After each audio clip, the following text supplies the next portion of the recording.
I'm Dr. Jeff Sankoff, triathlon coach and host of the TriDoc podcast. Dan Plews, everyone's favorite promoter of low-carbohydrate diet for training and racing, is back at it, espousing the findings of a breakthrough study on fueling for endurance sport.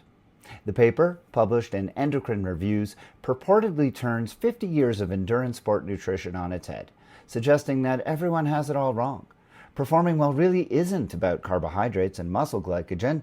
It's really all about liver glycogen and how fat metabolism has an outsized role in ensuring you don't get low glucose levels during exercise that leads to exhaustion and exercise failure. While there are a couple of things this study gets right, like correctly identifying how blood glucose levels are a real issue for performance and calling out the role of the liver in glucose formation during exercise, it makes a lot of claims that really stretch credulity and should be taken with a gigantic grain of salt, or better yet, sugar.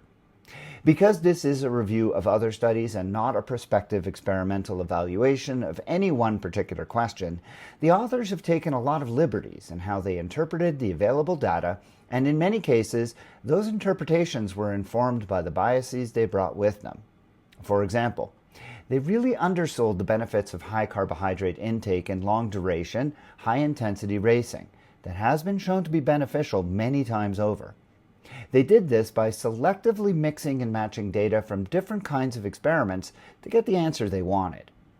They also leaned very heavily on the notion that there is a central governor of exhaustion, wherein the brain will prevent further high-intensity exercise when glucose levels fall to protect itself from central hypoglycemia. Now, they don't have any evidence to prove this theory, which doesn't itself make it wrong, but they exude a level of confidence that is not supported by any of the evidence that they themselves presented. But most concerning to me is the rationale that fat-adapted athletes do fine should suffice as a reason that all athletes should follow this nutritional strategy. No doubt, there are some athletes, such as Dan Plews, who have found remarkable success using this strategy. But there are significantly more who have not. Witness Sam Long. For Dan to suggest that everyone will find the same success as he has by following his strategy neglects the reality that he is likely just simply better able to manage that nutritional strategy than most others. But the biggest issue I have with this paper is the inherent biases behind it. It's being promoted by the Center for Metabolic Health, a MAHA-affiliated organization whose main mission is to promote a low-carbohydrate, ketogenic diet.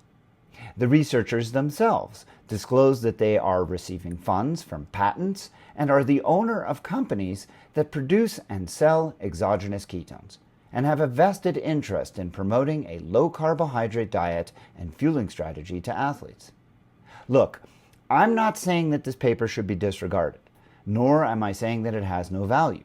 What I am saying is that, like any paper, it should be read with a healthy degree of skepticism as to what its author's motivations were in producing it, and with that in mind, an understanding of what the people promoting it stand to gain.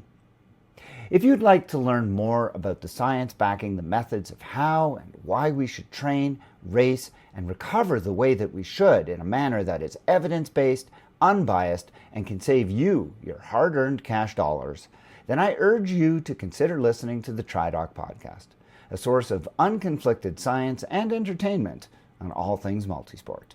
It's available wherever you get your audio content.